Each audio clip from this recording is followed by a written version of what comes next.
Reach out and touch faith.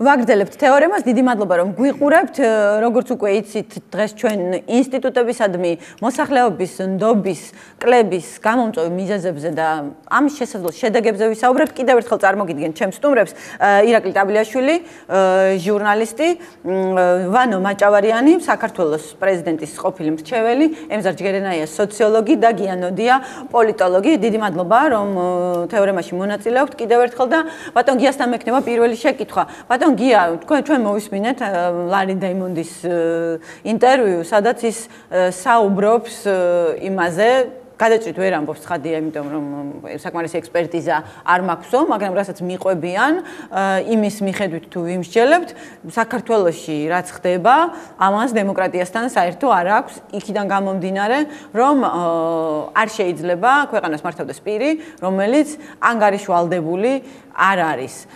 როგორ ფიქრობთ, რაიმე კავშირი თუ არსებობს, აი ამ ვითარებასა და იმ ფაქტ შორის, რომ დღითი დღე საქართველოს მოსახლეობა კარგავს ნდობას სახელმწიფო ინსტიტუტებისადმი? აი ამ ნდობის დაკარგვაში ალბათ სავარაუდოდ ორი ფაქტორია და ორივე მნიშვნელოვანი. ერთი რომ შესაძლოა ხალხი აფასებდეს ან ისე ხედავდეს რომ ინსტიტუტები ნაკლებად კარგად მუშაობს, ასე ვთქვათ და ამიტომ იმსახურებს ნაკლებ ნდობას. ნუ თქვათ თუ პოლიციელი შეიძლება სცემო და არაუშავს ამას, ასე ვთქვათ, ნუ ბუნებრივია რომ ასეთი პოლიციის მიმართ ნდობა ნაკლები იქნება, მაგრამ მეორე იმასაც ხედავს და ესეც ჩანს გამოკვლევებში, ნუ ადრეს ჩანდა რომ ხალხი, ანუ რესპონდენტები თვლიან ისევე როგორც ექსპერტები თვლიან რომ ქვეყანას მართავს რეალურად მართავს ადამიანი რომელსაც არ ეკუთვნის მისი მართვა კონსტიტუციით ეს ნიშნავს რომ ინსტიტუტებით არ იმართება ქვეყანა ხო რაღაც სხვა მექანიზმებია რითაც იმართება და ეს ნიშნავს რომ რაღაც არაფორმალურ ძალაუფლებას არაფორმალურ კავშირებს მეტი წონა აქვს ვიდრე წესებს და კანონებს. ნუ ეს რაღაც ზომით შეიძლება ყოველთვის იყო, შეიძლება ვთქვათ, მაგრამ დღევანდელი ვითარება იმ წინა რაღაც ტენდენციებთან თუ რაღაც ელემენტებთან ნუ ძალიან შორს დგას, ხო? ამიტომ ალბათ ესეც მუშაობს კი, რომ ადამიანები ხედავენ, რომ აი უფრო მეტად დაბრუნდა ის ვითარება, როდესაც პიროვნულ ურთიერთობას კავშირებს ამას აქვს მნიშვნელობა ვიდრე ინსტიტუტებს. და ამაზეა არა მარტო ეს ობიექტურად ასეა, არამედ თვითონ ხელისუფლებაც ამაზე ორიენტირებულია. კი, საინტერესო ის არის სხვა შორის, რომ ბოლო კვლევაში, არის კვლევაში ამ თემაზე საუბარი არ ყოფილა, მაგრამ ბოლო ეროვნულ დემოკრატიული ინსტიტუტის გამოკითხვაში მოსახლეობის 50%-ზე მეტი თვართები 55% იყო მიიჩნევდა, რომ ეს მართლაც ასეა, რომ ქვეყანა იმართება ბიძინა ივანიშვილის მიერ და უცნაური რაც იყო მიუხედავად იმისა, რომ ამ ხალხმა ბიძინა ივანიშვილს მისცა ხმა და დობის მანდატი და ანუ ჯაჭვიანი იმიტოზის პარლამენტში, რომ ბიძინა ივანიშვილს მისცა ხმა არ მოწონს რომ არაფორმალურად იმართება ქვეყანა. ესეთ უარყოფითად რო აფასებს, ეგეც ჩანდა. კი, ესეც ჩანდა, ანუ ამათი უმრავლესობა ვინც თulis რომ ასეა, უარყოფითად აფასებს. ბატონ ვანო, თქვენ როგორც ჩვენ შორის ყველაზე ესეთ ახლო ერთ დროს ახლო მყოფ პირთან ბიძინა ივანიშვილის გარემოცვაში იგივე ბიძინა ივანიშვილთან. როგორ შეაფასებთ, იმიტომ რომ ამისი აღიარება, რომ ბიძინა ივანიშვილი არის ყველაზე გავლენიანი ადამიანი, ამას აღიარებს ხელისუფლების ყველა წარმომადგენელი. იქ ზოგი ესეთ კოჭლად გამოთქვამს, რომ ის არის პირველი მოქალაქე, ზოგი ამბობს, რომ ის არის გავლენიანი მოქალაქე, სხვა ამას ხსნით იმით, რომ ის ურეკავს და რჩევებს ეკითხება მას. თვითონ ბიძინა ივანიშვილი ამბობს, რომ მე ძალიან აქტიურად ვერეოდი ეკონომიკაში, მაგალითად, იმიტომ რომ ეს სფერო ვიცი ყველაზე კარგად და ასე რამდენად მასშტაბურია მისი ჩარევის ხარისხი თუ შეგიძლია ამაზე რომ ისაუბრო თუ გაქვს ამის შესახებ თქვა შენ თუ დაკვირვები ხარ ამას ბიძინა ივანიშვილთან ახლობლობას ნამდვილად ვერ დავიკვეხნე და რაც მე მგონი არის საჭირო მაგრამ ყოველ შემთხვევაში საკმაოდ ჩვენთან შედარებით ექსპერტი ვარ მაგ თვალსაზრისით ცხადია ერთი რამ რომ ერთადერთი ძალაუფლების ცენტრი საქართველოში არის ბიძინა ივანიშვილი თუ დააკვირდებით ნებისმიერი სახელმწიფო ინსტიტუტის თუ პოლიტიკური ლიდერის თუ პოლიტიკური ინსტიტუტის საქმიანობას ბოლოში მაინც ყველაფერი მიდის იმასთან თუ რას ფიქრობს ბიძინა ივანიშვილი მოეწონება ეს ბიძინა ივანიშვილს მისაღები არის თუ ეს არის ნებისმიერი კანონმდებლობა მათ შორის თუ გახსოვთ ბევრი თემა იყო ანუ რეალურად არც ერთი პოლიტიკოსი არც ერთი პოლიტიკური ინსტიტუტი არანაირ გადაწყვეტილებას არ იღებს იმისგან გამომდინარე თუ არ იქნა ეს გარკვეულწილად შეთანხმებული ან ყოველ შემთხვევაში მოსაზრებული რომ ეს ბიძინა ივანიშვილისთვის მისაღები იქნება თუ არა რომ რამე ვაიდა არასწორად გამოვიდეს. თვითონ კონსტიტუციური გამიჯვნა ზოგადად სახელმწიფო შტოებს შორის იქნება ეს პრეზიდენტის ინსტიტუტი, აღმასრულებელი თუ პარლამენტი, აქაც სერიოზული პრობლემა ერთის მხრივ ღიად საუბრობენ რომ მათ უბრალოდ არ მოწოთნეს კონსტიტუცია, მართლ გუნდს, იმიტომ რომ არ მოწონს ეს ბიძინა ივანიშვილს, მეტიც მიაჩნიათ ფარატინა ქახალდათ, იმიტომ რომ მათ თავისებური წარმოდგენა აქვს რომ როგორ უნდა ემართებოდეს ქვეყანა და ეს ათაშორის თუ შიდა ინფორმაციაზე არის საუბარი, ეს იყო გარკვეულწილად ის ბოლო შტრიხი, რომელიც ბიძინა ივანიშვილმა საპრეზიდენტო არჩევნების შემდეგ გაახმოვანა და ის მოსაზრება თუ შეთანხმება, რომელიც არსებობდა, რომ ბიძინა ივანიშვილი მიდიოდა და რჩებოდა პრეზიდენტი, პარლამენტის თავმჯდომარე და პრემიერ-მინისტრი გუნდური პრინციპით მმართველობისგან გამომდინარე და უფლებამოსილების გადანაწილებიდან და პოლიტიკური შეთანხმებიდან გამომდინარე ვის რა უნდა ეკეთებინა, უბრალოდ ეს შეთანხმება დაირღვა და ბიძინა ივანიშვილმა ძალიან ესე ვთქვი ფარულად და მე აშკარად დააფიქსირა რომ ის არის აქტიურად ჩარეული ამ პროცესებში და ცხადია ერთი რამ რომ ეს რა თქმა უნდა ხა დემოკრატიულობის მართლობის თუ სხვა თვალსაზრისით არის პრობლემა, იმიტომ რომ თუ სახელმწიფო ინსტიტუტი, თუ სახელმწიფო მოხელე, თუ კონკრეტული პოლიტიკური ფიგურა ვერცერთ გადაწყვეტილებას ვერ იღებს ისე რომ არ იფიქროს იმაზე მოეწონება ეს თუ არა ბიძინა ივანიშვილს, თავისთავად აქ საზოგადოების განწყობა რომ პოლიტიკური ინსტიტუტები თუ სახელმწიფო ინსტიტუტები არ ფუნქციონირებენ ეფექტურად, ცალსახად გასაგებია რატომაც, იმიტომ ამბობთ მე მგონი არავისთვის დასამალი არ არის რომ ზედაპირზე დოს ყველაფერი რომ რეალურად მით უმეტეს ბიძინა ივანიშვილის უკვე ესეთი ღია ეთერების შემდეგ და ღია საუბრების შემდეგ ყოველთვის გასაგებია რომ ბიძინა ივანიშვილი ძალიან აქტიურად არის ჩარეული ყველა პროცესში რომელიც შეეხება სახელმწიფო მმართველობას. კი ბატონო, პატრულის გარდა სახელმწიფო ინსტიტუტების დაკნინების მე ვიტყოდი პატრულზე მეტადაც კი ესეთი ყველაზე თვალსაჩინო მაგალითი არის პრეზიდენტის შემთხვევა. 2 წელია უკვე გიორგი მარგველაშვილი არის საქართველოს პრეზიდენტი. მისი პრეზიდენტობის პირველ ხანებშივე აშკარა გახდა რომ მას გაუფუჭდა ურთიერთობა ბიძინა ივანიშვილთან და ამის შემდეგ თელმა უმრავლესობამ შეკრა პირი მის წინააღმდეგ. ყველა როგორც ერთი ლაპარაკობს იმაზე, რომ პრეზიდენტის სახელმწიფოს მეთაურის ყოველწლიურ გამოსვლას, რომელიც წელიწადში ერთხელ ხდება, არ დაესწრება მთავრობა, წელს კიდევ უფრო შორს წავიდა საქმე და მთელი პარლამენტი კონსტიტუციის თითქოს კონსტიტუცია არ გადაუშლიათ საერთოდ. ისე საუბრობენ, რომ პარლამენტს არ აქვს უნარი იმისი, რომ თავისივე დანიშნული მთავრობა, მთავრობის ლეგიტიმაციის წყარო ხო არის პარლამენტი, თინა ხიდაშელმა და 75-მა კიდე სხვა დეპუტატმა რომ მოინდომოს, მთავრობა იქ აღარ იქნება სადაც არის, ხო? ამის მიუხედავად ისინი ამტკიცებენ, რომ ისინი ვერ მოიწვევენ პრეზიდენტს პარლამენტში. მთავრობას პარლამენტში პრეზიდენტის მოსასმენად. მე მაქვს ერთი კითხვა, თავისთავად ხო გაცილებით უფრო დიდ ზიანს იღებს ამ კინკლაობით მართველი ძალა და კონკრეტულად იგივე აი თინა ხიდაშელი, დავით უსუფაშვილი, ეს ადამიანები, რომლებსაც თავიანთი პოლიტიკური შეიძლება გასაგებად მე ჩემი მოსაზრება გითხრათ ამ საკითხთან დაკავშირებით. ჩემი აზრით პრობლემა არის არა ეს პოლიტიკური დაპირისპირებები ან დაუშვათ ეს ნდობები, არამედ ძალიან მნიშვნელოვანია როგორ აზროვნებს საშუალო სტატისტიკური ადამიანი, რომელიც ახლა ჩვენ გვიყურებს ტელევიზორში. დაუშვათ ჩვენს გადაცემას.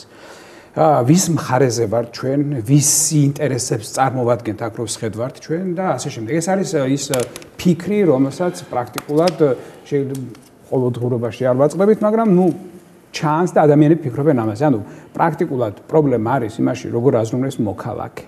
როგორ მოქალაქე ჩვენ ანუ რიგითი მოქალაქე თუ რიგითი მოქალაქე, რომელსაც თავი გამოსებული აქვს მითებით და არაზრუნებს რაციონალურად და ეს არის ძალიან დიდი პრობლემა. ამიტომ ჩვენ საზოგადოებაში არსებობს სრულებით, ჩემი აზრით, ირაციონალური მოლოდინი, რომ ოდესმე მდიდარი ადამიანი დაარიგებს ფულს და მისცემს ადამიანებს ფულს და ეს მოლოდინი აქვთ იმ ადამიანებსაც, რომლებიც არიან პოლიტიკაში, მათ შორის იმ სიმაღლეზე, რა სიმაღლეზე ჩვენ ლაპარაკობთ. ამიტომ არის ეს, ასე ვთქვათ, ეს ჩემი აზრით ეს დამოკიდებულება. ანუ თქვენ ფიქრობთ, რომ პარლამენტარების ოდესმე ეს ადამიანი ფლობს ყველაზე რეალურ ძალას, რომელიც შეიძლება ადამიანს კონდეს არის ფული და მოლოდინი არსებობს, რომ ოდესმე ეს ფული რაღაცნაირად მათ შეხვდებათ მისი ხელიდან. თუ არ ხვდებათ. ეს არის ესე იგი მე ვიტყოდი რომ ირაციონალური მოლოდინი და irraționaluri არ ყოფილიყო.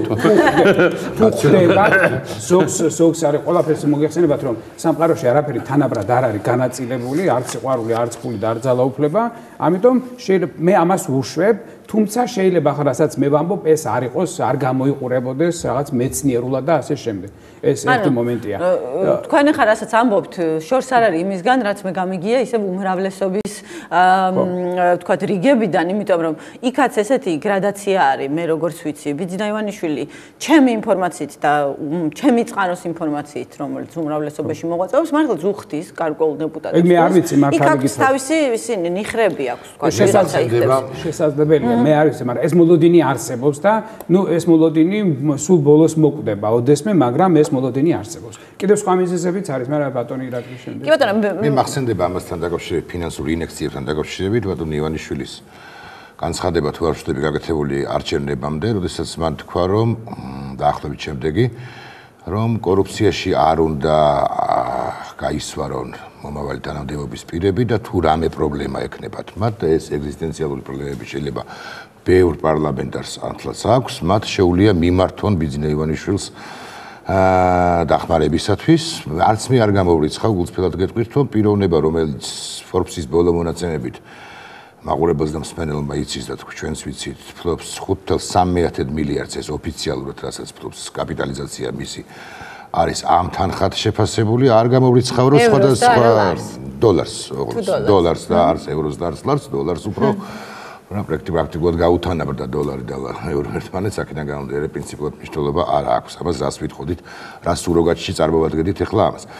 ამას არ გამოვრიცხავ. ნებისმიერ შემთხვევაში ბიძინა ივანიშვილი არის სწორედ მათ შორის ამ დიდი კაპიტალიზაციის არსებობის გამო უზარმაზარი გავლენის მქონე პირი, რომელიც შეიძლება არ ერევა კონკრეტულ დეტალურ უმნიშვნელო გადაწყვეტილებებში, პირობითად სოფლის გზის დაგების აუცილებლობის თუ არა აუცილებლობის საკითხში, მაგრამ სტრატეგიულ გადაწყვეტილებებში ბუნებრივია ეს ის ერევა. მე სოფლის გზებისაც. ვინმე მზედმეტი რამე არის. არასწორია სიტყვა შეიძლება არ წვრილმანდება ესე, მაგრამ ნუ საბოლოო ჯამში მას აინტერესებს ხარჯებს.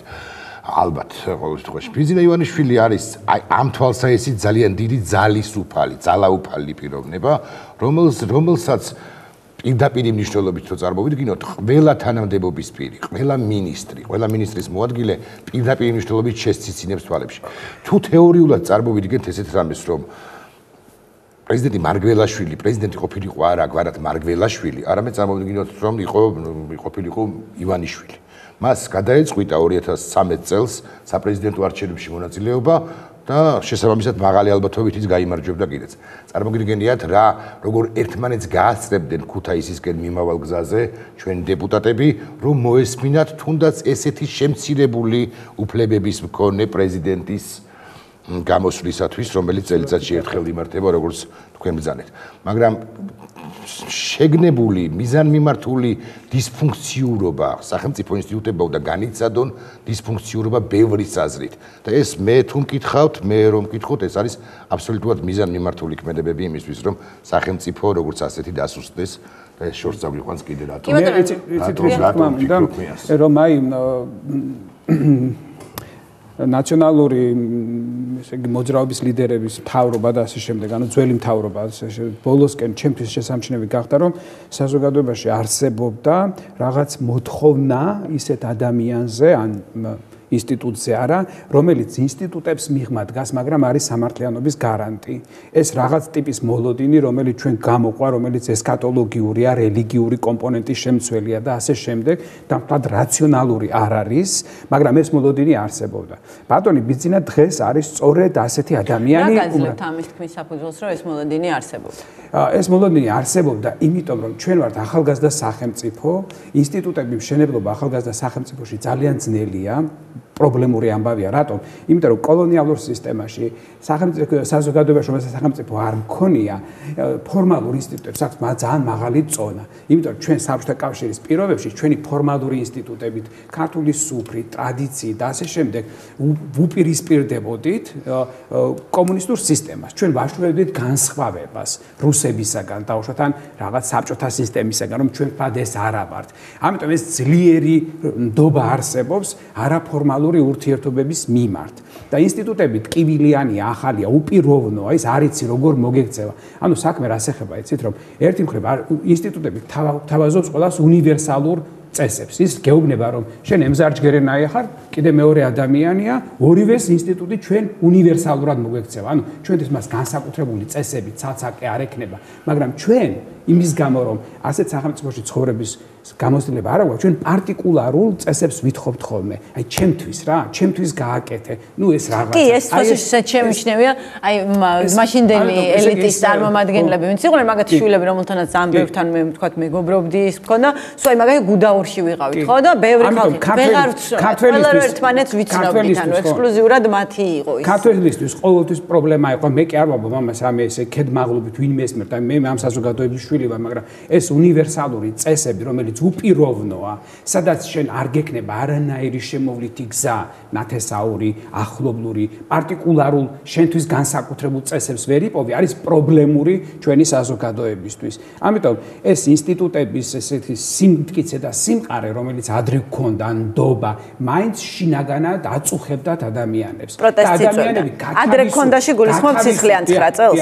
გათავისუფლდნენ ამისაგან ადამიანები და პრინციპში გათავისუფლდნენ ცხოვრების ტემპისაგან, სიჩქარისაგან, ჩვენი კულტურისთვის უცხო, ასე ვთქვათ, სიჩქარისაგან, რომელიც მაშინ მიანიჭა ნაციონალურმა მოძრაობამ კულტურას, ეს ხო ერთგვარი პროტესტანტული სიჩქარე, არა უჩვეულო ტემპი ცხოვრების და ინსტიტუტები, უპიროვნო ინსტიტუტები, რომლებიც ასე მოქმედებდნენ და ნუ ეს მომენტი იყო ძალიან მნიშვნელოვანი. ახლა ეს ამისაგან ჩვენ გათავისუფლებულად მე დადგება დრო, მე ამას განვიხილავ როგორც გარკვეულ ტალღებად და ციკლებად, შეიძლება ეს რაციონალური ამბავი არ არის, მაგრამ ნახე ჩვენ ვისვენებთ პრინციპში, მაგრამ მე ისევ დადგება კვლავ პრობლემა, რომ რა ვქნათ, ვინ დაგვიცავს, რა იმუშავებს, ინსტიტუტების პრობლემა კვლავ თავს წამოყოფს ეს პრობლემა და უკვე მგონი რომ ეს პრობლემა ახლა იწყება ამაზე ფიქრი, საზოგადოება შეიძლება ამაზე იწყებს ფიქრს, ჩემი აზრით. კი ბატონო, თუ შეგიძლიათ ბატონ გია იმის თქმა, თქვენ ახსენეთ ახლა რომ შეიძლება ნდობა იმიტომ იკლებს ინსტიტუტების მიმართ, რომ ინსტიტუტები ცუდად მუშაობენ. ყველაზე იგივე კვლევით რომ ავიღოთ, ხო, მოსახლეობა ეკონომიკის ყველაზე დიდ პრობლემას მიიჩნევს ლარის ვარდნას, ზოგადად ყველაზე დიდ პრობლემად მიიჩნევს ეკონომიკურ კრიზისს და უმუშევრობას და აი მსგავს საკითხებს, რაც ძირითადად ეკონომიკას უკავშირდება და ხომ არ ფიქრობთ, რომ აი ამ რაღაცა ჯამაჰირის პირობებში გარკვეულწილად რთულდება იმ პრობლემების მოგვარება მოსახლეობისთვის, რომელიც როცა ბიძინა ივანიშვილს ირჩევდნენ, ეგონათ რომ გაცილებით უფრო მარტივად მოგვარდებოდა. ანუ თავად ბიძინა ივანიშვილის ფაქტორი ხომ არ არის, ახლა უკვე ხელისშემშლელი და აი ამ ფორმის მმართველობა იმისთვის რომ თქვათ აი ქართული ხალხის ეს ქართული ოცნება, როგორც მათ წარმოედგინათ, რეალიზდეს. ხო, ნუ ეს ჯამახერიას დავარქმევთ თუ ნეომონარქიას, ასე ვთქვათ, როდესაც არის მეფე, რომელიც ნადირობს ან ასე ვთქვათ, პირად ზოოპარკს უვლის და პირველი ვეზირი ყავს, რომელიც ყოველდღიურ მოსაწყენ საქმეებს აკეთებს. ნუ ეს ამავე დროს ეს არის მაინც ის კონსტიტუციური რეალობა გვაქვს, რომელიც გვაქვს, ანუ კონსტიტუცია მორგებულია რაღაც მოდერნულ ხელისუფლებაზე, ხო, მოდერნულ თავრობაზე და აი ეს ვითარება ასეთი ზეკონსტიტუციური რაღაც არბიტრი როდესაც არსებობს, რომელსაც ყველა უყურებს, ასე ვთქვათ, როგორც ბანო თქვა, ხო, და უნდა გამოიცნოს, ნეტა იმას მოეწონება თუ არ მოეწონება, ეს არის უაღრესად არა ეფექტურიც. იმიტომ რომ ახლა ის რაში ერევა და რაში არ ერევა ეს ნამდვილად არ ვიცი, მაგრამ ნუ ყოველ შემთხვევაში ერევა იმაში, რაც აინტერესებს, თქვათ, ხო? მაგრამ თქვათ, აი, ნუ თვითონ ამბობს, აი, კულტურის მინისტრი ვინ იქნება, ახლა 100 წლიანებზე ნუ შემაწუხებთ დაუშვათ, ხო? მაგრამ რაღაც იმაში ალასანიას რომელიღაც თანამშრომლებს დაიჭერთ თუ არ დაიჭერთ, ეს მნიშვნელოვანი ამაში მე მაინტერესებს. ანუ ინფრასტრუქტურის სამინისტროს მინისტრის მოადგილე ვინ იქნება, რომ ვიცი რაღაც მომენტში დავინტერესდები, რაღაც მომენტამდე შეიძლება არც ის არ აინტერესებდა, ხო? ანუ შენ რომ ხარ თუნდაც მაღალი რა თანამდებობის პირი, რომ მინისტრი, რომელიც ნუ ვისაც არ აქვს ყოველდღიური კონტაქტი და ყოველდღიური ყოველდღიურად არ გაძლევს მიმართულებას ეს ადამიანი, ხო, იძულებული ხარ, რომ რაღაცნაირად იფიქრო იმაზე, არა იმაზე სწორია თუ არა ქვეყნისთვის და კარგია თუ არა, ბიზნესს მოიწონება თუ არ მოიწონება. ანუ ეს გარკვეულ ხედვის არარსებობას განაპირობებს. ეს ნიშნავს, რომ გეშინია, რომ ვაი თუ რაღაცა ისეთი არ გავაკეთო, რა შეიძლება კიდე ერთი პრობლემა არ მოეწონება. ამიტომ გადაწყვეტილების მიღების პრობლემა.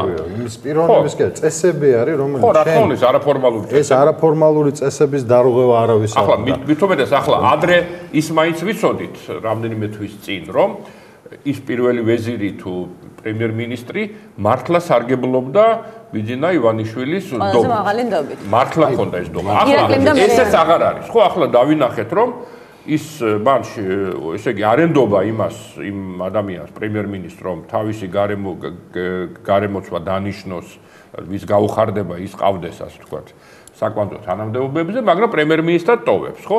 ესე იგი რა თამაშის წესებია, საერთოდ კიდევ უფრო დამაბნეველი გახდა თამაშის წესები, ხო? მანდ არის ერთი პრობლემა, ერთი საკითხი. უნებრივია, რომ ადამიანს ეშინია რაღაც მნიშვნელოვანი და სერიოზული გადაწყვეტილების მიღების და რაღაც ინერციულად ანუ სწორი ხედვა აქვს თუ არასწორი ხედვა აქვს თუ რაიმე ხედვა აქვს, ზოგადად იმასაც ვერ აკეთებს და არ გააბრაზოს პატრონი. კი ბატონო, ირაკლი. კიდევ არის, მე ვფიქრობ, ამის გარდა არის ერთი ამგვარი პრობლემა, რომ ადამიანებმა, რომლებიც არიან სხვადასხვა თანამდებობაზე, საბოლოო ჯამში არ იციან სად მოახდენს ინტერვენციას ბიზინა ივანიშვილი. შეიძლება ყველაზე უფრო მნიშვნელოვანი საკითხი მისთვის იყოს ყურს და თვალს მიღმა დარჩეს და ყველაზე უფრო უმნიშვნელო საკითხს პირობითად ისევ გზის დაგებას, ხო, ის მიეკირკიტოს, ჩაუკირკიტდეს სწორედ იმ საქმეს. ამდენად ეს იწვევს ყველა თანამდებობის პირის, ნუ ასაკულია მინისტრებს გულისხმობ პირველ რიგში, მათ მოადგილეებს. ხო, კაბელებში ის კარგად გარკვეულია, მაგრამ შეიძლება ვთქვათ, რაღაც უფრო მნიშვნელოვანი საკითხი თუ არსებობს ამაზე უფრო მნიშვნელოვანი საკითხი, ან უფრო უმნიშვნელო მის თვალს და ყურს მიღება. ეს იწვევს ადამიანების დისფუნქციურობას. მათ არ იციან რა გადაწყვეტილება მიიღონ ყველაზე ელემენტარულ დონეზეც კი. შეიძლება რომელიღაც ეტაპზე მან საკუთარი ტელეეთერიდან თქვას, რომ იცით რა, მას მოუტანეს ინფორმაცია და ჩვენ ხომ მითებისა და ჭორების ქვეყანაში ვცხოვრობთ რამდენიმე ხანია. მას მიუტანეს ინფორმაცია რაღაცის თაობაზე. ისევ ალასანიას უბრუნდები, ანუ მართებულად გამიგებს. მას მიუტანეს ოდესღაც ოზურგეთიდან ინფორმაცია, რომ ალასანია პარტიაში აპირებდა პრეზიდენტობას პარტიაში და ეს გახდა იმის საფუძველი, რომ ალასანია აღარ გახდა, აღარ იყო პრეზიდენტობის, არა, ვიცე-პრემიერიდან გაანთავისუფლა და პრეზიდენტობის კანდიდატით შესაბამისად აღარ მოიაზრებოდა მის გარზე. ეს მის გარშემო თუ მის გარეშე განხილებოდა ეს თემა და ხო და ამის გამო ჩვენ ცხოვრობთ ამგვარ ქვეყანაში სამწუხაროდ, სადაც ბიზინა ივანიშვილი რეაქცია ბიზინა ივანიშვილის საბოლოო ჯამში არ ვიცი. კი ბატონო, ვანო დამატება გინდოდა რაღაცის და კითხვაც. ბატონო მზარ ძალიან სწორად აღნიშნა ის, რომ თვითონ იდეა სახელმწიფოს დემოკრატიულობის არსებობის არის ინსტიტუტების დობა. და აი ეს მითი, რომელიც იქნება, რომ ინსტიტუტების მიღმა, ვთქვათ, ნახევრად, ვთქვათ, მითიორმა პიროვნებამ, რომელიც ადრე საერთოდ არ ვიცოდით, ხო, ეს ადამიანი არავის არ ყავდა ნანახი, ხო, რამოდენიმე ადამიანის გარდა, ეხლა გამოჩნდა, ვთქვათ, და ასე თუ ისე რაღაც შეხებაა. ეს ფათაშორი ძალიან მნიშვნელოვანი თემა არის და თვითონ პოსტსაბჭოურ სივრცეში რამოდენიმე ვიზიტის დროსაც კი ჩვენ როცა ვიყავით, ერთ-ერთმა ლიდერმა არ დავასახელებ, თქვა, რომ საქართველოს შეძლო საოცრება. ის რაც ჩვენ ვერ შევძელით, შეძელით თქვენ. ხალხს ჯერა სახელმწიფო ინსტიტუტების. მე დღემდე ვერ ვაჯერებ ჩემს მოსახლეობას, რომ სახელმწიფო ინსტიტუტების უნდა ჯეროდეს, იმიტომ რომ მათ სახელმწიფო უბრალოდ არ ჰქონდათ. ნუ რამდენი ვიზიტი გქონდათ, ვიცი და შემიძლია რომ გამოვიცნო. მრავალ გამოიცანით, მე მგონი ისე პოლიტიკების თავმჯდომარე.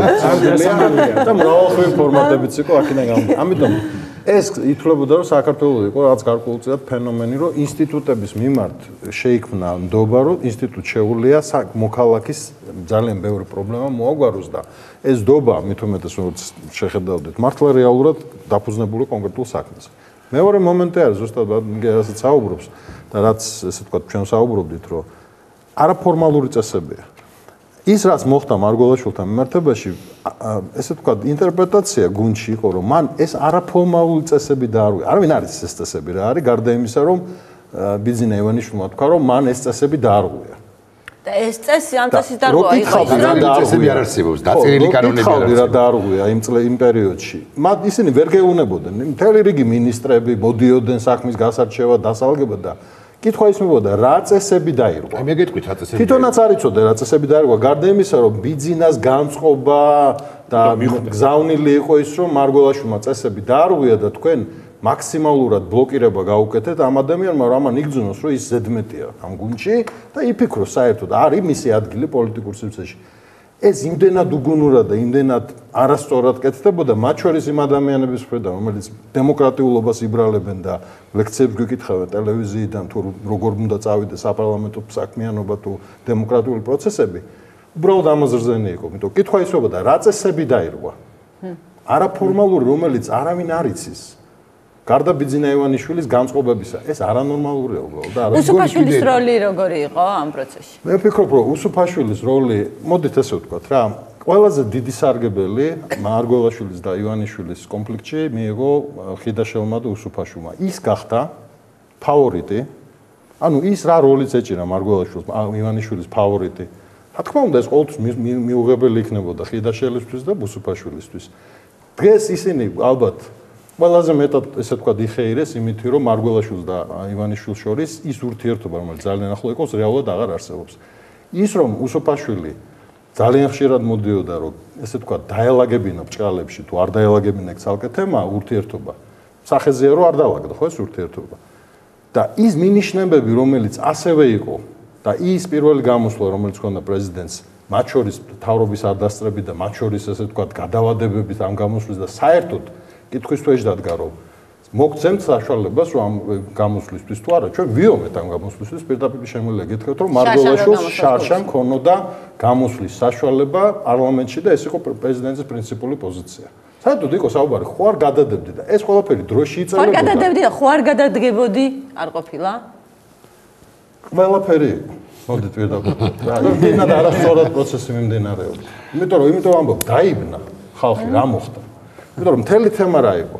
მარგველაშვილის გაუკეთოთ მაქსიმალური იზოლაცია, ვაგრძნობინოთ რომ მან დაარღვიეს არაფორმალური წესები, ვაგრძნობინოთ მის გუნდს რომ ისინი უბრალოდ ვერაფერს ვერ გააკეთებენ ამის წინააღმდეგ და უბრალოდ ესე ვთქვათ ამ ბოიკოტის და ესე ვთქვათ ბლოკირების რეჟიმში ну თვითონაც მიხვდება რომ რეალურად მისი ადგილი აქ არ არის, მაგრამ აი აქ იყო მნიშვნელოვანი. და მანამდე ვერ ხვდებოდა რომ მისი ადგილი იქ არისო? ეგ ცალკე თემაა და მე უკვე ალბათ ეს უკვე რამოდენიმე წლის შემდეგ თვითონ პრეზიდენტ მარგველაშვილი აუცილებლად კითხავ მაშინ ცხადი ერთი რამ რომ დღეს თუ შეხედავთ პრეზიდენტ მარგველაშვილი არის თავის გარემოში, ანუ თავის სივრცეში, რომელიც დისტანცირებულია ქართული ოცნების ძირითადი ბირთვით და იმიტომ რომ ქართულმა ოცნების ძირითადმა ბირთვმა თვითონ გაუკეთა დისტანცირება მარგველაშვილი ვერ გამოიყენეს და ვერ იყენებენ.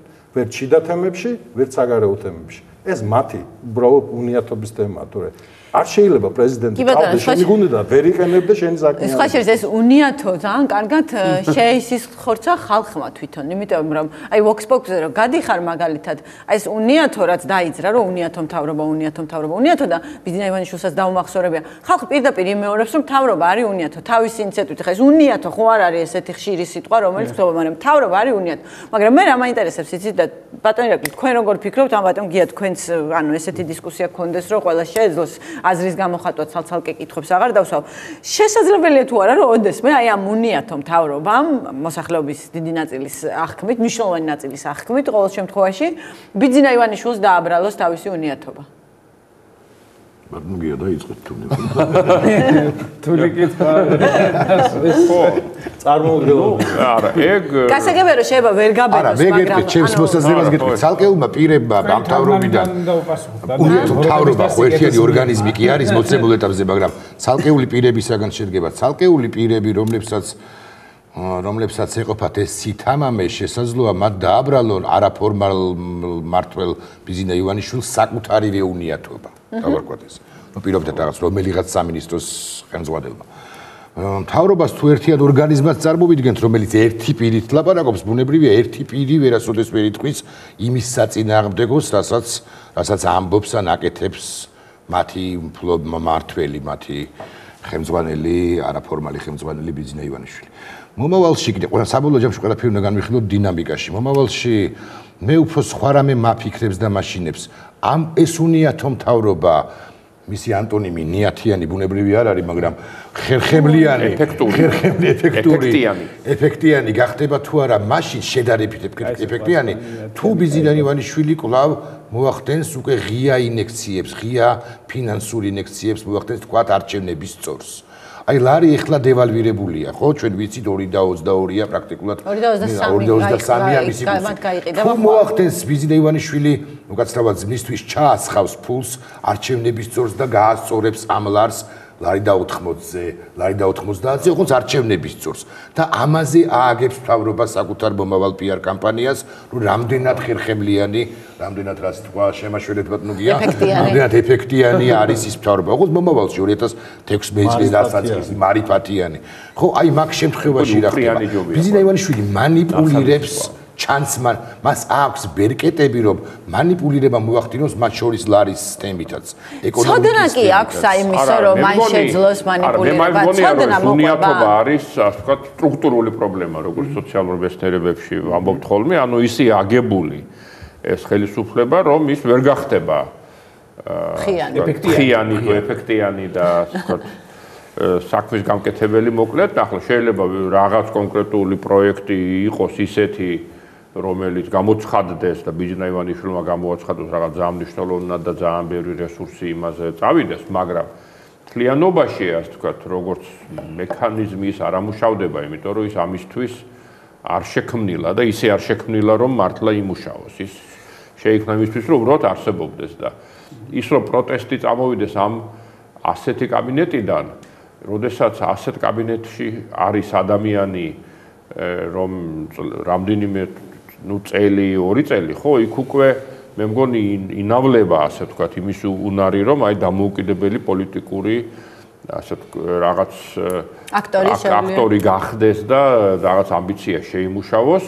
ну თუნდაც აი ყველაზე ის ვინც გახდა ასე თუ ისე, ხო, და ეს ამბიცია ყოველთვის ჰქონდა ალასანია, ისიც აიძულეს რომ წასულიყო, ხო, თავისით არ წავიდა, ხო, ისეთ ვინც სიტუაციაში ჩააყენეს, როდესაც რაღაც ღირსების ამბავი იყო, რომ რაღაც ცუდი რაღაცეები ეთქვა მთავრობაზე, რის შემდეგაც უკვე ლოგიკური იყო მისი გაშვება, მაგრამ ყოველ შემთხვევაში მანაც კი არ მოიჯახუნა კარი, როგორც ვთქვათ, სააკაშვილმა მოიჯახუნა კარი თქვათ შევარდნაძის კაბინეტიდან ამზადებდა ამ კარის მოჯახუნებას გარკვეული დროის მანძილზე და მოიჯახუნა ზუსტად იმის როცა უნდა გაეკეთებინა და ასე შემდეგ. ხო, ანუ აი ასეთი სცენარია შესაძლებელი, ხო, რომ აი კაბინეტში ყოფნა, მთავრობაში ყოფნა გამოიყენო ტრამპლინად დამოუკიდებელი პოლიტიკური პერსონები აღარ გაჩნდა მთავრობაში, პროტექტორატი, მაგრამ ამისათვის რაღაცაში ჯერ იმ მთავრობაში რაღაცა უნდა გააკეთო და რაღაც სახელი უნდა შეიქმნა და რაღაც მოიმზადოს გასვლა და ასეთი რამე პრაქტიკულად აქ გამორიცხულია, იმიტომ რომ უმცირესი ასე ვთქვათ რაღაც ინიციატივისთვის უკვე ისჯება ადამიანი, ხო, იმ თავითვე ძირშივე, ასე რომ ის რომ ასეთი გამოქანდეს სააკაშვილი, როგორც სააკაშვილი გამოქანდა შევარდნაძის კაბინეტიდან, ხო? ასეთი საშუალება შეუძლებელია, თუ ერთ ფიგურა არც არსებობს, მაგრამ ისეთი ვითარებაც არის, სამიმართლე ძირშივე ფიქრობთ რომ ის მაქსიმუმი ტრამპლინი ახსენეთ თქვენ ხო არ ფიქრობთ რომ ბევრი მათგანისთვის თუ ყველასთვის არა ეს არის ის მაქსიმუმი რასაც მათ მიაღწიეს სამსახურებრივი კარიერის მანძილზე მათ არც აქვს ამბიცია რომ არა ეს ხო არის ირაკლი ღარიბაშვილის შემდეგი კაი სად უნდა იმუშაოს ხო არა ცხადია რომ ესენი შერჩეულებიც არიან იმ ნიშნით რომ მაინც და მაინც ნუ როგორც მერი ნარმანია მაგალითად ხო თბილისის ხალხის მიერ არჩეული მერი არის ტრამპლინი თავისთავად ხო ძალიან მნიშვნელოვანი მაგრამ ნუ ისეთი ბევრ ქვეყანაში ასეთი ქალაქის მერობა არის. შირაკი იყო პარიზის მერი, მერე გახდა პრეზიდენტი იყო და ასე შემდეგ. ერდოღანი სტამბოლის. კი, ნუ რუდი ჯულიანი ავიღო პრეზიდენტობის კანდიდატი იყო. მარგველაშვილზეც ასე უნდოდა, მაგრამ რაღაცნაირად შეეშალა, ვერ გათვალა. თუმცა ახლა ძალიან დიდი ამბიცია არ გამოუჩენია მარგველაშვილს. ცალკე დამოუკიდებელ. თუმცა მარგველაშვილი აღმოჩნდა წინააღმდეგობის უნარი. ხო, მაგრამ რაღაც ხო მაინც ვერ გათვალა, მაგრამ ივანიშვილისთვის სახიფათო ფიგურად არ ჩამოყალიბებულა ამაზრით ვამბობ. თუმცა შეუძლია არის. ნორმალია, კარგად გათვალა, რომ აი ეს კაცი ალბათ ვერასოდეს ვერ გახდება დამოუკიდებელი პოლიტიკური ფიგურა, ხო ეს? ამ ნიშნითაც საკადრო გადაწყვეტილება მიიღო, ხო და ასეთები არიან, მე მგონი ალასანიას გარდა დარჩენილი. ამ ნიშნითაც არჩია, ხო ხალხი, რომ მათ აიყვანა ღარიბაშვილი, რომელიც მისი პირადი თანაშემწე იყო, მარგველაშვილი, რომელსაც არ ქონდა თავისი პოლიტიკური, ვთქვათ, არანაირი გუნდი, ანუ მარტო ადამიანი იყო და ნორმალი არჩია, არამედ ვფიქრობ, რომ არჩია ასევე თლად არარაციონალური, უნდა ვთქვათ, ენერგეტიკის, რომელსაც შეიძლება სოციოლოგიაში ქარიზმა უწოდოთ, რაც თემატიზებულია და ერთ-ერთი მნიშვნელოვანი საინტერესო ტერმინია სოციალურ მაგრამ ეს მოდი ვთქვათ გასაგებად რო იყოს, აი ენერგიულობის თვალსაზრისითაც. ხო? აი სააკაშვილი იმით იყო საინტერესო, რომ მას რაღაც ტიპის ენერგეტიკა დაუდგრომელობის ქართულად რო ვთქვათ ეს, რომელიც გარდან სტიქიურად გამოიყურებოდა ხშირ შემთხვევაში, მაგრამ ხშირად ეს იყო სააკაშვილის შემთხვევა ეს არის ის, რომ ის როცა პოლიტიკაში მოვიდა უკვე როგორც პრეზიდენტი, მას რაღაც ბიოგრაფია ჰქონდა გამოვლილი. აი გიარასაც ამბობდა, რომ ნუ იქ ვაკეში არჩევნები მოიგო, იქ რაღაც მინისტრი იყო და ასე შემდეგ.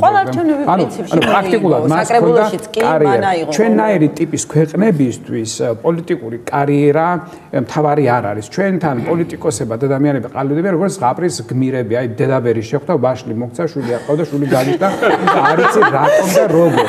აი ეს დასავლური დემოკრატიებისთვის და იმათ რომ სახელმწიფოებრივი ცხოვრების ეს ვერბატიმად უნდა გაუშვან საეთერო გავარდღილო დედაბერი შეხვდა ვაშლი მოქცა. ხო და ანუ ეს გზა, ეს ბიოგრაფიაზე დაკვირვებით შეგვიძლია თქვა რომ ადამიანმა რა ბიოგრაფია გამოიარა და როგორ. მე ამით ამის სააკაშვილის აპოლოგია და ესე იგი არ მინდა რა ქვია ლაუდაციო წავიკითხო და ქება და ასე შემდეგ. მე უბრალოდ ვამბობ ნებისმიერ შემთხვევაში სააკაშვილი იქნება თუ სხვა ეს პოლიტიკური კარიერა უნდა ჩვენთან არც არის ამაზე შეკვეთა, იმიტომ რომ საზოგადოება ამას არ კითხულობს მაინც, არა აქვს ეს არ არის ჩვენი ტრადიცია, მოკლედ ესე ვთქვათ რა, ეს არ არის ჩვენი ტრადიცია. ხო, ისეც არის, ვთქვათ, აი წარსულში მაგალითად რაიმე პუბლიკაციას თუ ამოუქეკავ, რომელიმე საზოგადო მოღვაწეს, მე ხშირად, ანუ მე მიყვარს ამის კეთება ხშირად, იმიტომ რომ ნუ უყურებ ხოლმე სულ ადამიანების წარსულს, მაინტერესებს როგორ ცხოვრობდნენ ისინი ადრე ახლა და ამას რომ ვაკეთებ ხოლმე ძალიან ხშირად ვიკითხები, რომ კაი ეხა რას იქეკები თუ რაღაცა და აბა ხარ თუ 10 წლის წინ რო ასლანზე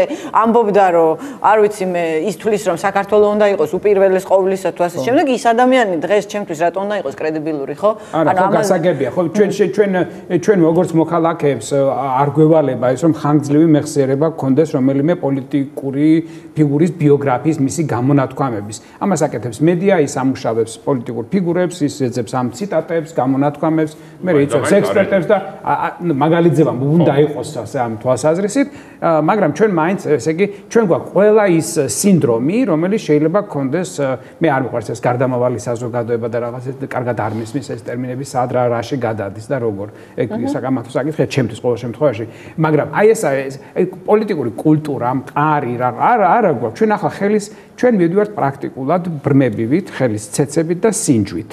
და რაღაც ან გამოვანდა. როგორ არის მატებს პოლიტიკური კულტურა? აი, რაღაცაზე იცრება ხო ადამიანი. ძალიან მნიშვნელოვანია, ასე რომ ბევრი დისკუსია არის და ადამიანები საუბრობენ და ალბათ ეს კარგია. ეს რაც ერთ-ერთი გამოსავალია ჩემი აზრით. და ეს არის კარგი, ამას უნდა შევუწყოთ ხელი, რომ მეტი ვილაპარაკოთ უბრალოდ. და რაღაც ეს. იმატებს შემთხვევაში იმატებს და ამის თვალსაჩინოება არის, თქვა, იგივე ჩატარებული არჩევნები, იმიტომ რომ ჩვენ ქონდა ტრადიცია ამგვარი სამწუხარო ტრადიცია რომ ჩვენ არ ვცვლიდით არჩევნებით ხელისუფლებას. საზოგადოებამ პრინციპში 2012 წელს 2013 წელს თქვა რომ ჩვენ შეგვიძლია არჩევნებით შევცვალოთ ხელისუფლება. მე რაში გამოიხატა და ამაში ჩაერთო და თვითონაც იგრძნო თავი პასუხისმგებლიან საზოგადოებად წარმოვაჩინა თავი მომავლის წინაშე, საკუთარი შვილების წინაშე, ესე ვთქვათ, ხო? ამდენად ჩვენ ამ თვალსაზრისით ვითარდებით, მაგრამ ესეც ტრადიციად უნდა დამკვიდრდეს, ესეც ძალიან მნიშვნელოვანია. რომ იგივე ის რომ არ მოსწონთ ხალხს აშკარად ჩანს არა მარტო სოციოლოგიური გამოკვლევებიდან, რომ ბიძინა ივანიშვილს მისი გადასვლა რაღაც, ასე ვთქვათ, ზეკონსტიტუციურ ჰიპოსტაზში ჩაუთვალეს გაქცევად და უპასუხისმგებლობად და ეს არის მასობრივი აზრი ხალხის, ხო? ესეც ნიშნავს, რომ აი ჩვენ აგირჩიეთ, ესე იგი ჩვენ რაღაც დაგავალეთ პრაქტიკულად, ხო? რაღაცა შენ დაგვპირდი და სადღაც გაიქეცი, ხო? შენ აგირჩიეთ. ხო, შენ აგირჩიეთ და არა ვიღაცეები. მე არც არ გავქცევ, ამაზე ჩხუბობს ხოლმე პერიოდულად, ანუ ამაზე, იმაში, ვანო, ერთი რამე მინდა გკითხო, ბიძინა თუ გაგიგია ესეთი ადამიანში, რომელსაც შეუძლია ბიძინა ივანიშვილისთვის ცუდი ამბის მიტანა. ანუ აი ამ დროს მე რაღაც ჩემი გამოცდილებაც მაქვს ამისო და ვიცი რომ ძალიან მნიშვნელოვანია რომ არსებობდეს ადამიანი, რომელიც ქვეყნის პირველ პირს, რომლის მიმართაც რაღაცა რიდი გინდა, არ გინდა მეგობარი, არ არის მეგობარი, როგორი უშუალო, მაინც არსებობს. ანუ უნდა მიაქვს ცუდი ამბავი, რომ ეს არის ესეთი ადამიანი. რამოდენიმე, რომელიც ესაუბრება და პრობლემებზე საუბრობენ, ну, მათ შორის შიდა სამართლობით პრობლემებზე ქვეყანაში არსებულ. ეს ახლა მართლა არ არის რაღაც არიან ადამიანები, იყვნენ და თქვათ შორის მეც რამდენი შეხება მქონდა, ყოველთვის რაღაც კრიტიკულ თემებზე საუბრობდი თომე და ეხაც არიან, ვინც ამ პრობლემაზე საუბრობენ. და აქ უბრალოდ პრობლემა რა არის? ჩვენ რასაც ახლა საუბრობთ, ერთი უბედურებაა, ხო? შიდა პოლიტიკური სამზარეულო, რომელიც ნუ არანორმალურია საერთო ჯამში, ნორმალური დემოკრატიული ქვეყნისთვის, რომლის პრეტენზია გვაქვს, რომ გვინდა რომ ვიყოთ. მეორე პრობლემა უარესი არის, რომ ამის ფონზე ფონი ქვეყანაში ეკონომიკური საზოგადოების მოსახლეობის მდგომარეობა უკიდურესად მძიმეა და უარესდება. ეს ორი ერთად შიდა პოლიტიკური ეს გაუგებრობები თუ მართლობის სრულიად მიუღებელი ფორმა და ის რომ ქვეყანაში შიდა თუ გარე პრობლემები ხა აფხაზეთის და ცხინვალის რეგიონის პრობლემა საერთოდ დაგვავიწყდა რომ ფაქტიურად ეს მთავრობა შეიძლება აღმოჩნდეს მთავრობა რომელმაც ჩააბარა რუსეთს ინტეგრაციის ხელშეკრულება აფხაზეთთან და ცხინვალთან ისე რომ საერთოდ ვერაფერი ვერ გააკეთა ყურადღებაც კი ვერ მიიღო გარდა იმისა რომ ჩვენ გვეუბნება ღარიბაში იცით ახო მე ამის შესახებ ვისაუბრე. გაცილებით რთული პროცესი არის ჩასატარებელი იმისთვის რომ ეს თემად შეიქმნა საერთაშორისო სისტემაში მერცმუნეთ ამას სხვა ძალისხმევა ჭირდება. შიდა ეკონომიკური თემები, ფინანსური თემები, მოსახლეობის გაღატაკება აი ამის ფონზე რაც შეგნით ხდება, აი ეს პრობლემები რა თქმა უნდა ათმაგდება. კი, თუმცა საგულისხმო ამას ვიტყვი, ამ თემას აუცილებლად მოყვება გაგრძელება, მაგრამ დაიბეჭდა ახლა იცით ალბათ, რომ ჰილარი კლინტონის გარშემო სკანდალი ტრიალებს, იმიტომ რომ ის თავის სამსახურეობრივ მიმოწერისთვის იყენებდა პირად მეილებს და ესეთი ადამიანია მისი ძალიან ახლობელი, ბატონი ბლუმენტალი, რომელიც აღმოჩნდა, რომ მაშინ, როდესაც ივანიშვილი ხელისუფლებაში მოვიდა, ყოველ შემთხვევაში ამას წერს ამერიკული პრესა ბიძინა ივანიშვილისგან იღებდა ფულს იმისთვის რომ შემსუბუქებინა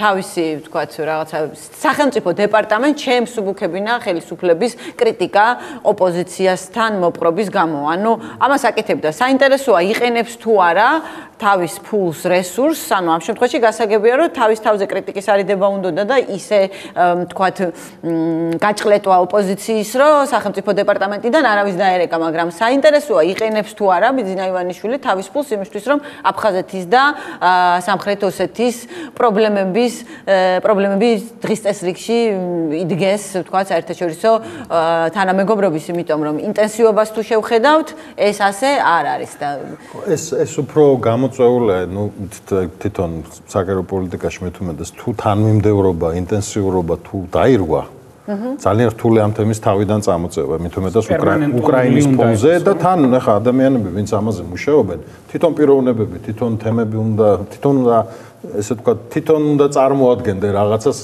რაღაცა რო წარმოადგენოს, ხო? პრობლემა გვაქვს ვაშინგტონში, საელჩო, ახლა ცალსახად არაეფექტური ამ თვალსაზრისით, ყველასთვის ესე ვთქვათ, ნაცნობი თემაა, საგარეო საქმეთა სამინისტრო აწმანავდა, წკინავდა და ეხლაც არა. და ზოგადად ვინ მუშაობს ამერიკის შეერთებულ შტატებთან? მე დარწმუნებული ვარ, რომ აქ პრობლემა ძალიან სერიოზულია. ამას გამიზნულად აკეთებენ თუ ვთქვათ, გაუცნობიერებლად ამერიკის შეერთებულ შტატებსა და საქართველოს შორის ურთიერთობის ფაქტურად დეგრადაცია რო არის, ეს სალსახა არის. თემებზე ვერ ვსაუბრობთ იქ. ჩვენ ყველაზე მნიშვნელოვან პარტნიორ ქვეყნებზე ის რაც ამერიკისთვის და საქართველოსთვის არის მნიშვნელოვანი. ეს რა თქმა უნდა იწვევს ზუსტად იმ ურთიერთობებს საქართველოს და ამერიკას შორის, რომელიც საქართველოსთვის არ წამგებიანი. იმიტომ რომ ჩვენი მხრიდან რა მოლოდინია, იცით რომ ესე იგი ჩვენი საზოგადოების მხრიდან სხვა კონტექსტში ვიტყვი ამერიკა საქართველოს ურთიერთობებს რომ ჩვენ კი არ უნდა გვაინტერესებდეს ამერიკა. იმათ უნდა ვაინტერესებდეთ ჩვენ ამ ისინი უნდა მოვიდნენ აქ და ესე იგი ჩვენ საზოგადოებას აქვს ეს დამოკიდებულება საერთოდ რომ შენ კი არ უნდა დაინტერესო ამერიკა შენი თავით, არამედ ამერიკა არის რაღაც ესე იგი მონსტრი, რომელსაც ყველაფერი აინტერესებს. ხო, რუსეთს ებრძვის და აი შენ უნდა აინტერესებდეს და ეგეთი რამდენად ფესვგადგმულია ეს და რამდენად ძალიან ბევრი მითი, ძალიან ძლავრი მითი არსებობს ჩემი ასაკის ადამიანებში, რომელსაც საბჭოთა პერიოდში სწავლდნენ იმას, რომ ამერიკა ეს არის ყაჩაღების ქვეყანა, რომ ესე იგი ეს შექმნეს დამნაშავეებმა და ასე შემდეგ, და ასე შემდეგ, რაც აბსურდია სრული. ეს მითები ძალიან ცოცხალი, კარგად მუშაობს. ფაქტია, რომ როდესაც ადამიანს უსვამს კითხვას, სად გინდა? 85% გეუბნება, რომ ევროპაში უნდა, 79% გეუბნება, რომ ნატოში უნდა. ის რომ მე დავუშვათ North Face-ის ის მაცვია, რა ქვიან, ქურთუკი. სულაც არ უპირისპირდება ჩემს მოსაზრებას, რომ ამასაც ჩავიცვამ, ეს გასაგებია. მაგრამ კიდე ეს არის ქართველი ჩვენი ცნობიერება, არის წინააღმდეგობრივი და ბევრი ადამიანის ამ წინააღმდეგობრივ რაღაცას შეიცავს, ასე რომ ეს ერთმანეთს ძალიან კარგად ეგუება. ეს არ არის მარტო ქართული ხა ეგრე ლავრენიშვილის ამერიკაში ცხოვრობს და რო ჩამოთმაურობს. სხვა რამის თქმა მინდა, რომ ზოგიერთ საზოგადოებაში ძალიან დიდი შეკვეთაა ბრძენზე და არა პროფესიონალზე. ეს ორი სხვადასხვა რაღაცა არის. აი ჩვენ მაგალითად დღევანდელ ვითარებაში სწორედ ესე იგი ჩვენ ვლაპარაკობთ ბატონ ბიძინას მე პიროვნულად ესე იგი არაფერი ესე იგი ბიზნესი მხოლოდ ვარჩევთ ადამიანს, იმიტომ რომ მნიშვნელოვანია ჩვენთვის როგორც ჩვენი ქვეყნის მოქალაქე, რომელსაც აქვს ზეგავლენა საზოგადოებას, ხო? ის ახლა ამავე დროს არა მარტო სამართლიანობის გარანტია საზოგადოებრივ ცნობიერებაში, რომელიც ინსტიტუტებს მიღმა დგას, არამედ ბრძენიც არის. ეს მომენტი აქვს და თვითონაც ასე საუბრობს, დისკურსი არის ბრძენის დისკურსი. არის კი ხალხისთვის ბრძენი, მე მგონი ცოტა უკვე აღაზია. არა, მე კი არ ვამბობ, მე გეუბნები, მე მგონი რომ ეს თვით აღქმა და დისკურსულად თვით პერცეფცია, თვით აღქმაზე ეკონომიკა მესმის ძალიან მაგრამ ჩვენ საზოგადოებაში არის შეკვეთა პროფესიონალებზე და არის ძალიან მნიშვნელოვანი პატარა ესე იგი ინსტიტუტები, მაგრამ სამედიცინო სფეროში, ხო? რომ თურქეთში კი არ დარბოდეთ და ესე იგი რაღაცა აქ მოხდეს ოპერაციები საბანკო სფეროში, ასე რომ შეკვეთა პროფესიონალებზე იზრდება და პოლიტიკაშიც ასევე იქნება პროფესიონალი პოლიტიკოსებზე შეკვეთა, მაგრამ ეს როდის მოხდება მე არ ვიცი. მაგრამ ადამიანები ბრძენის ფიგურას აქვს სერიოზული ზეგავლენა, მაინც ესე იგი ეს მნიშვნელოვანი ის არის ადამიანი, რომელმაც ამოხსნა ადამიანის თვითგადარჩენის მექანიზმის მოქმედების მე არ მინდა ეს მე არ მინდა ირონიულად თქვა ეს, იმიტომ რომ ყველა შეიძლება ეგეთი მექანიზმი აღმოჩენილი გქონდეს. ჩვენი ფილოსოფია გვაქვს. თავარია რომ ეს ფილოსოფია როცა აღმოჩნდება ინსტიტუციონალურ ინსტიტუტში ის რამდენად ეფექტურია მე. შემძლებ თუ არა მე შეიძლება მე ვიყო ძალიან მაგარი მათემატიკოსი, მაგრამ საღამოს დავდიოდე იმას რა ქვია, ჩაკრებს ვიხსნიდე სადღაც. იმის გამო რომ რაღაცა მიმაშთეს რომ რაღაც რელიგიური კონცეფცია მქონდეს, მაგრამ მათემატიკის ინსტიტუტში რომელიც ჩემს კოლეგასთან იქ მე მაგას ჩაკრებზე ვერ დაუწყებ ლაპარაკს, ის მეტყვის რომ რა ჩაკრები ამოხსენი რა განტოლება რო წაიღე გუშინ რა უქენი ამას. ეს სხვადასხვა რაღაცეებია რა. გაჩნია რამდენი დალია. იმიტომ მე სხვა რამე მინდა ვკითხო, აი სულ არის აი ბატონი ირაკლი საუბრობდა ამაზე და მის კითხვას დაუბრუნდები, რომ ანუ ივანიშვილს აქვს აი ეს რაღაცა მანიპულაციის რაღაც რესურსი და ვთქვათ აი არჩევნები რომ მოვა, მან შეიძლება რაღაცა.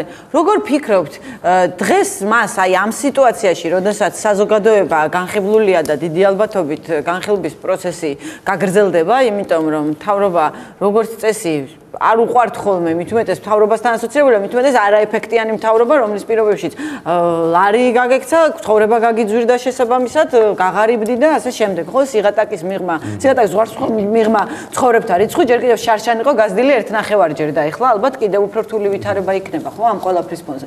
ანუ ეს თვითონ ამ კაპიტალისგან, ხო, ნდობის კაპიტალისგან ივანიშვილი გარკვეულწილად იცლება და თქვენ როგორ ფიქრობთ, აი თქვენი გადმოსახედიდან აქვს კი მას რესურსი, გასაგებია შეიძლება რაღაც დროიდი გაიხანგრძლივოს, რომ აი ეს რაღაცა ნდობის შემოტრიალება შეძლოს და აი როგორც თვითონ აქ დაგეგმილი 20-30, ანუ აი აქამდე რაღაც მაგის რესურსს ნამდვილად ვერ ვხედავ, რომ რაღაც შემოტრიალება შეძლოს, მაგრამ მას ნამდვილად შეიძლება კონდეს რესურსი манипуляციის არსებული ვითარებაში, ანუ რაღაც ასე ვთქვათ, ნდობის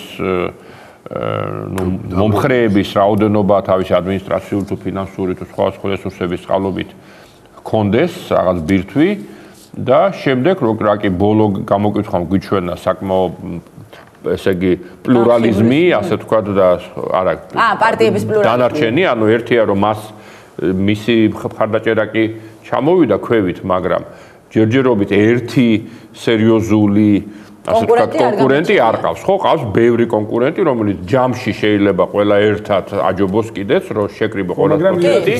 მაგრამ ისინი იმის მას რეალურად პოლიტიკურ ცხოვრებაში ისინი ვერ შეჯამდებიან და მას ამიტომ როგორც არ ვიცი ეს გააზრებული აქვს თუ არა ამ წუთში რომ ამაზე იმუშაოს, მაგრამ მას თავისი ამ რესურსების წყალობით შეიძლება შეინარჩუნოს აი ამ სიმრავლეში და სიჭრელეში ამ სხვადასხვა ძალით манипуლირების უნარი. აი ეს უნარი ექსპერტებისთვის მკვლელი კითხვა, პროგნოზის, ესე იგი, გამოთქმა, იმიტომ რომ ეს ყველდასე წინ დაგხვდება. ძალიან ძნელია რას თქვი, მაგრამ მე გეტყვი, თუ 2016 წელზეა საუბარი, რაღაცას რო იტყვით, მე ანუ უნდა შეგეძლოთ პროგნოზის გაკეთება, მაგრამ მე უნდა შეგეძლოთ იმის ახსნაც, თუ რატომ არ გამართლდა თქვენი პროგნოზი. 2016 წლის არჩევნებისთვის თუ კი ბიძინა ივანიშვილი, ესე იგი, აშკარად დეკლარირებას მოახდენს თავის პოლიტიკური ინტერესებს და იტყვის, რომ აი მას მამის რესურსი აქვს, რომ ის კვლავ ჩემი აზრით რესურსი რა თქმა უნდა აქვს და მე მგონი ერთ-ერთი თემა არის, რომ ძალიან კარგად ესმის, რომ ის პირველი ნაკადი პოლიტიკოსებისაც პარლამენტში შევიდნენ, მე ვიცი რომ მას არ მოწონს ბევრი. ნუ იცის ვინ არიან, მე არ მინდა მოსაუბარი, მაგრამ ეპითეტები გამიგია მათ შორის მათ ძალიან ბევრზე რომ ძალიან უგუნიათ რომ გიждდება. მთავრობას აგინებს 20-30-ის ექსპერტებთან, ანუ სრული საგაუგებრობა არის. ეს 20-30 რაღაც სამაშველო რგოლივით არის რა. ძალიან ბევრი პოლიტიკოსი თუ არ მიაჩნია რომ 20-30-ის ექსპერტები არ დაიკავებენ მათ ადგილს პარლამენტში ან მთავრობაში. ან დუნდუა შეიძლება ვნახო. მე არ გამოვრცე, ამიტომ რომ ერთ-ერთი თემა რაც არის ძიება პროფესიონალების, ექსპერტების და ეს 20-30, მოდით პირდაპირ ვთქვა, რა დღეს რო კონდეს საშუალება ბიძინავანში შეცვალოს მთავრობის ან პარლამენტის წევრები, უბრალოდ რესურსი ადამიანური. ხონდეს ხალხი ძალიან სასაცილო ხალხია იქ რასაც. ეს ცალკე თემა, მაგრამ ფაქტია რომ ეს 20-30 ითვლება რომ არის იქ. გინახავს გადაცემა, მე ბიძინას გარეშე გადაცემა მინახავს, ეგ საერთოდ არ ვიცი. ანუ მიაჩნია რომ იქ პარალელური რეალობა, Russia Today თუ არ ვიცი მე Real TV მონაგონია. ძიმეს ანახავე შემიძლია გითხრათ, მაგრამ ესე იგი ეს 20-30-ში მიაჩნიათ რომ იქ გენერირდება ძალიან ბევრი საინტერესო იდეა, ხედვა და ამის რა თქმა უნდა წარმოიდგინეთ ჩართულობა თვითონ ბიძინა ივანიშვილი ამაში მონაწილეობს და როგორ შეიძლება ამაზე ესე თქვა ნეგატივი კონდეს, ხო, იდეაში თუ ქართულ ოცნებაში პოლიტიკურ ესე თქვა ელიტაში ხარ. ამიტომ თავისთავად მიაჩნია აქაც არის რესურსი, მიაჩნია რესურსი მისი, ახან გავიდა, ყოველთვის შეუძლია შემოbrunდეს და თქვას, რომ აი, ამან არის მუშავა, როგორც მარგველაშვილზე და ღარიბაშვილზე, ნებისმიერზე შეუძლებოდა თქვას, რომ აი ეს ახალ რესურსი შემოგვიყვება. მაგრამ ხალხი რომ ამბობს, რომ ბიძინა ივანიშვილი აფერისტია და აი ხა ცალკე თემა არის. რამდენი ამბობს, ეს სიტყვის შემდეგ რაღაცას, რომ მე მოგეცით თქვენ თავისუფლება, გეკნათ, გეკეთებინათ საქმე, მაგრამ მთავარი თემა არის ეკონომიკა და ფინანსური თუ ესე თქვა სოციალური კეთილდღეობა. გავაგრძელებ ამ თემას. აი გაიჭედება ნებისმიერ. სად ჩადებს საკუთარ ინვესტიციას, რომ საკუთარ ობელ კალათაში ჩადებს საკუთარ ინვესტიციას ბიძინა ივანიშვილი უკვე სამომავლოდ იმავე 20-30-ის ექსპერტებში, არსებული პარლამენტიდან გარკვეულ ჯგუფში, 20-30-ის ექსპერტებსა და გარკვეული ჯგუფის რაღაც ერთობლივ ჯგუფში, საერთო ჯგუფში თუ კიდე სხვა ჯგუფში. არავინ არ იცის. მოკლედ ეს მთავარი კიდე ამაზე მთავარიც არსებობს, რომ არავის არ უნდა გქონდეს ილუზია იმის რასაც როდის არავის არ უნდა გქონდეს ილუზია რომ რომელიმე ჯგუფი თუნდაც უფრო მაღალი ინტელექტუალური რასაც როდის ხო იქნება უკეთესი ვიდრე ის ჯგუფი რომელიც თქვა ეხლა არის აღმასრულებელ ხელისუფლებაში ან საკანონმდებლო ხელისუფლებაში განფანტული იმიტომ რომ ეს აი ბატონი ემზარის მოსაზრებას გავაგზელებ ენციკლოპედიური ცოდნა არ ნიშნავს რომ კარგი მენეჯერია გავაგზელებ ბატონი ეს ადამიანები უმრავლესობა მაინც ყველაზე ნუ ვიტყვით არ არიან როგორც სხვა სიტყვას მოვიშველია ბატონი ემზარ არ არიან შეპყრობილები გარკვეული იდეით. არ არიან აი და მიშა სააკაშვილიც ახლა შეიძლება ბევრი აკრიტიკო მიხეილ სააკაშვილი და ყოფილი ხელისუფლება, მაგრამ ის იყო შეპყრობილი, მაგალითად ანტირუსული, პირობთ ლაპარაკობ ხო, საქართველოს სახელმწიფოს განვითარების იდეით. ამ ადამიანთა სრულ უმრავლესობას არ აქვს ეს შეპყრობილობა. ეს არის თავარი და მე უკვე ცოდნა, კვალიფიკაცია და ასე შემდეგ შეიძლება მეორე ხარისხოვანის, მესამე ხარისხოვანის კი იყოს იმ შემთხვევაში ხო, შეიძლება დასავლეთში, ანუ რამდენიმე ადამიანს აქვს ჩემთვის ნათქვამი ისეთ სერიოზულ ფიგურას, რომ სააკაშვილის შემთხვევაში აი ზუსტად იმის გამო რომ ის შეპყრობილი იყო რაღაც იდეით, ჩვენ ვიცოდით მასთან როგორ უნდა გვიერთიერთა და თუ გვინდოდა მისი შეჩერება, ხო, მიუხედავად იმისა, რომ რთული ფიგურა იყო, როგორ შეგვეჩერებინა და რის სანაცვლოდ შეეძლო. ხანდახან ვერცად შეერებდნენ, ხო, კონდოლიზა რაისის რაღაც მაგალითები გავიხსენოთ კი ბატონო. ხო, ესე იყო არ არის საჭირო გავიხსენოთ. მამა წასულია უკვე. მაგრამ სხვა რამეს ვამბობ, იცოდნენ რომ მას უნდა საქართველოს სადღაც წაეყვანა და იმ გზაზე დაბრკოლებას თუ დაახვედრებდი, შეეძლო რომ გაეცვალა შენთვის რაღაცაში. ამ შემთხვევაში ზუსტად ეს აქვთ რომ ამას გეუბნებიან რომ ჩვენ არ ვიცით მას რა უნდა, ანუ რითია შეპყრობილი რა ინტერესებს. გავლენის შეპყრობილობა ცალსახად არის რომ ნაციონალური მოძრაობა არ უნდა არსებობდეს როგორც პოლიტიკური. ხო, ნუ ამაში ხო ვერ აყვები, ამის გარანტიას ხო ვერ ავიცი. ეს არის, რომელიც თუ დააკვირდებით ბოლო 2 წელია ჩვენ მხოლოდ ამ თემის გარშემო ვტრიალებთ, თუ რამე თემა ტრიალებს ქართული ოცნებისთვის ეს თემა არის. კი, ოღონდ ამის არასოდეს ნაციონალური მოძრაობა რეალურად კონსოლიდირებულ პარტიად ყალიბდება, რომელიც ნაციონალური მოძრაობის პრობლემებზე და სააკაშვილის ესე იგი ასე ვთქვათ, საქმიანობას ალბათ კიდევ ჭირდება ასეთივე მსჯელობა, როგორც ახლა მსჯელობდა. ეს მნიშვნელოვანია, ჩემი აზრით, თუმცა ახლა ამის დრო არ არის, ამაზე მართლაც უნდა იყოს კარგი დისკუსია და ისეთივე მიუკერძოებელი მგონი რომ ახლა ჩვენ შეიძლება საერთაშორისო სიღრმეში გვაქვს პოლიტიკური სიმპათია, მაგრამ ჩვენ ქვეყანას და საზოგადოებას უყურებთ პირველ რიგში ცხოვრობთ. ამიტომ ნუ ძალიან ძნელია ახლა მაყურებელს ყოველ შემთხვევაში ყველას მარკირებული, ყველა ჩვენგანი მარკირებული ყავს და ეგ მაგათი პრობლემა დავანებოთ მაგას თავი. უბრალოდ მე ისე თქმა მინდა რომ პოლიტიკოსისთვის თუ კი პროფესიონალურია საუბარი, მთავარი არის რომ მას გქონდეს აი ეს გადაწყვეტილების მიღების უნარი და ეს თავისუფლება უნდა მიანიჭოს ამ ინსტიტუტებმაც და ამ ესე იგი სისტემამაც რა. თორემ ახლა მაგალითად პოლიტიკოსი ვერ იქნება დაუშვათ, ნუ შეიძლება ეკონომიკის სფეროში კი კარგი ეკონომისტი, მინისტრი და ასე შემდეგ, მაგრამ ძირითადად მაინც არის უნდა შეძლო ადამიანებს თუ ეშინიათ გადაწყვეტილების მიღების და არიციან რა მოხდება ამ გადაწყვეტილების მიღების გამო, იქ არაფერი არ გამოვა. კონსტიტუციურ ჩარჩოებში ეს წავიდა. არა, არც კონსტიტუციურ ჩარჩო არ მოქმედებს, არც არაფერი არ მოქმედებს იქ, იმიტომ რომ შენ არა გაქვს ეს ნება და პოლიტიკოსობა ეს არის კონდეს ნება, მიიღო გადაწყვეტილება, ხო?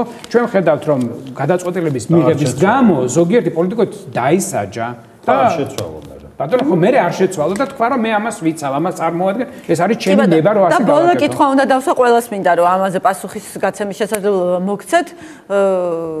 ჩვენ რა ვქნათ ჩვენ აი ამ სიტუაციაში? მე რა ვქნათ? ამ სიტუაციაში, როცა პრინციპში ვთანხმდებით ჩვენ საგერ სტენფორდის პროფესორებით, რა ვიცი, მოსახლეობის დიდი ნაწილიც იმაზე რომ მართლობის ეს ფორმა არის ქვეყნისთვის საზიანო, მართლობის ამ ფორმის პირობებში ხელისუფლება ვერ ახერხებს.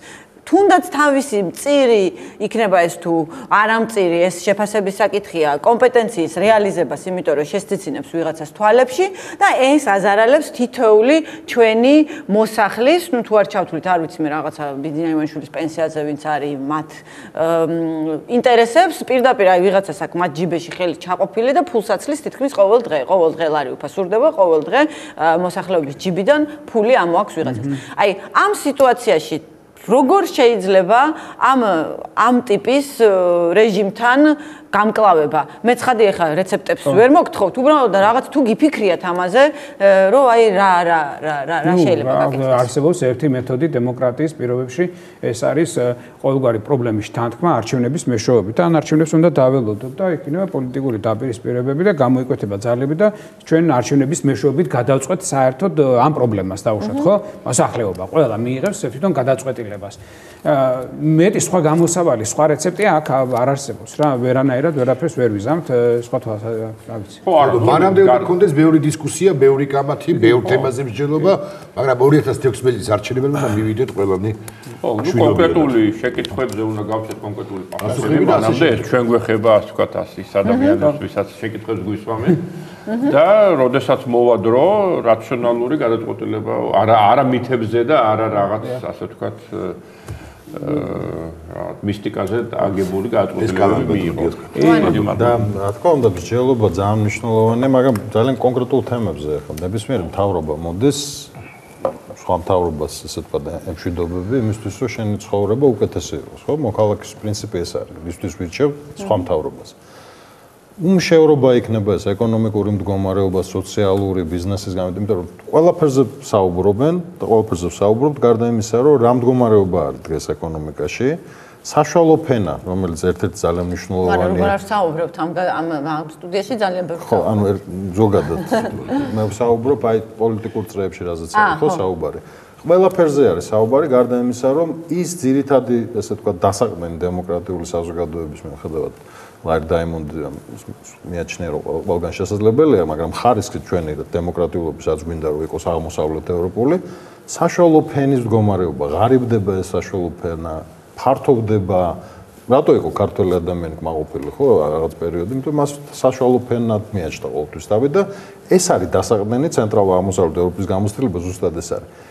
თუ მთავრობა ვერ აღწევს თავის ასე ვთქვათ შედეგებს, საზოგადოება მომზე ძალიან ღიად უნდა ისაუბროს და დარწმუნებული ვარ, რომ არა მარტო საზოგადოება, ძალიან დიდი ნაწილი მოსახლეობის რეგიონებში, ქალაქებში თუ სხვაგან, თავის უკმაყოფილებას თუ კმაყოფილებას გამოხატავს. ეს იქნება, ეს მზარდი იქნება და ამას ვერანაირი ტელე, ესე ვთქვათ, ეთერები თუ შოუებით ვერ, ესე ვთქვათ, დააშოშმინებ თუ ელემენტად შენ პრობლემებს ვერ აგვარებ. მთავრობა არის იმისთვის, რომ პრობლემები მოგვარდეს და ქვეყნის განვითარების გზა ესე ვთქვათ, დასახოს, რომ მოსახლეობა მიცოდეს რეალურად ბიზნესი იქნება თუ ყოველ შემთხვევაში პრობლემები არ შექმნას მაინც. და ბევრი თემის გადაწყვეტაში ხელი უნდა შეუწყოს. არ ვიცი ეს ახლა რამდენად გასაგები იქნება იმ კონტექსტში, რაზეც ჩვენ საუბრობთ, მაგრამ ჩვენი პრობლემა სწორედ ის არის, რომ ჩვენს საზოგადოებას აქვს სამხედრო საზოგადოებისთვის დამახასიათებელი ცნობიერება. ჩვენ არასდროს ხანგრძლივად არ გვივაჭრია.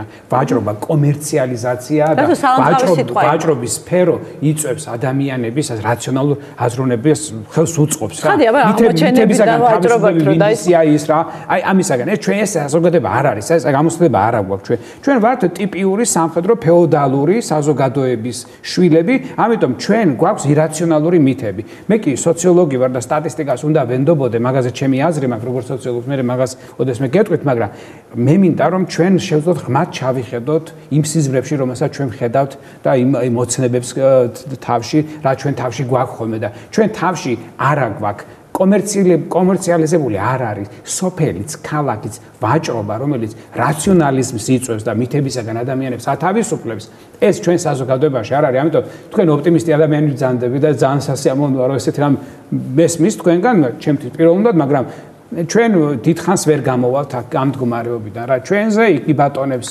დიდხანს კიდევ მითები, რომელიც იქნება აქ სხვადასხვა ადამიანების მიმართ უამრავი მითი არსებობს, ჩვენს მიმართაც ეს მითები იცხოვრებს, იმუშავებს, ისე რომ ჩვენ არ გვექნება ამის საშუალება.